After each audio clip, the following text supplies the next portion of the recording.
Hi mga best, so today is Friday, kaya pupunta tayo ng gym. And before that, mag-lip balm muna tayo kasi napaka-dry ng lips ko.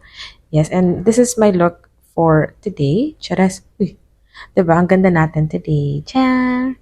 Okay, so before ako pupunta, open muna natin tong isang, i-close natin tong isang cortina kasi nga ayoko ng super bright and I want it to look like aesthetic. Charas, aesthetic. Yun na nga. So, ang schedule ko talaga sa gym, guys, is Monday, Thursday, and Saturday.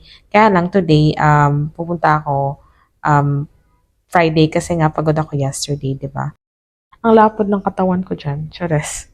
Yeah, pero yun talaga yung body ko ngayon, guys. Like, gusto ko mag-diet and gusto ko i-balance talaga yung kinakain ko.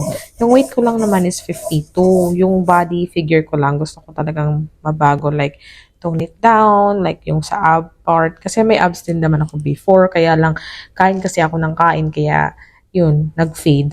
Uy, nag-fade. Yun lang, maglalakad tayo papuntang gym, guys. Actually, na-mention ko na before. It's 5 minutes walk lang. Kasi napakalapit lang siya sa bahay. And pagkapasok ko doon, wala naman masyadong tao. So, gustong-gusto ko yung ganon, yung parang ako lang para may privacy. Sure, privacy. May privacy. Parang peaceful, ganon, 'di ba? Dalawa lang yung nakita ko kanina. Pero almost na kasi peak time. And basta weekdays, walang tao masyado sa gym kasi nga, 'di ba, trabaho yung mga tao. Ako kasi work from home, tapos gabi din ako nagwo-work. So, I usually go to the gym sa umaga. Yes, which is good kasi gusto ko rin naman na mag-gym na ako lang or konti lang yung tao sa gym. Yep. And first kong gagawin, magti-treadmill ako, guys. Like walk. Kasi parang warm up na din, di ba? 10 minutes. And then after that, since Friday today, dapat upper body. So, yung arms, tapos yung waist.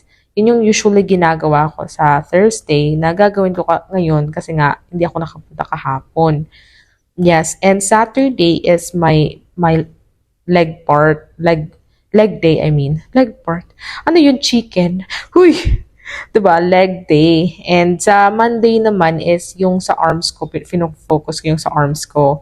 Sometimes parang pag ginanahan ako, usually ang ginagawa ko, nag-a-add ako ng workout. Yes. And ngayon, gusto ko lang mag-focus muna lang talaga sa parts na yun kasi nga ayokong sumakit yung buong katawan ko.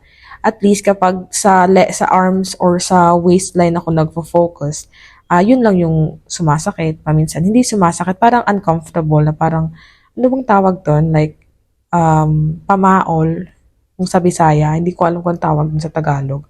So, yun na nga, ito na yung body ko, Chares body. Gusto ko makita yung katawan ko na nagsisweat ako, na parang nag-exercise talaga ako, and I'm doing things for my body kasi importante talaga na alagaan natin ang katawan natin kasi itong katawan natin, ito yung investment natin. Wala tayong work, hindi tayo makakapag-work kapag may sakit tayo. Health is wealth. Yun lang.